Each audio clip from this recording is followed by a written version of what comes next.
Fre-energy Limited was founded here about 11 years ago. We manufacture anaerobic digesters which are installed generally on farm.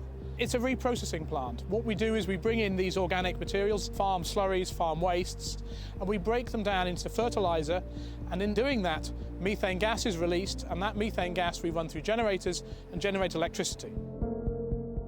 Nearly all the businesses I've been involved with have been based in Wales. It's a great place to be, and generally our main work is done using local people that we know.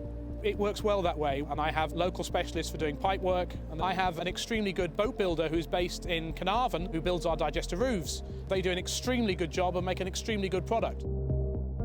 We have worked right from the very beginning with Bangor University, where we co-sponsored a PhD, Glyndŵr University in Wrexham, mentoring students, and we work a lot with Aberystwyth, Swansea universities, and certainly Glamorgan universities. We're having really great deal of success with that.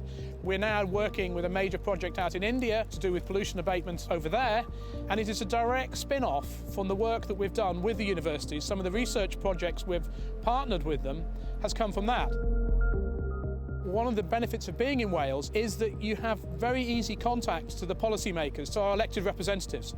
And this is really good because at least you can then find out firsthand what the policy is going to be. For us in renewable energy, to know which direction the government's going to go in, it's really quite useful. And fairly shortly afterwards, we hear Mr Gove announcing it. So I think the UK government is listening quite carefully to what Wales is doing and is jumping on their coattails and then announcing it before them.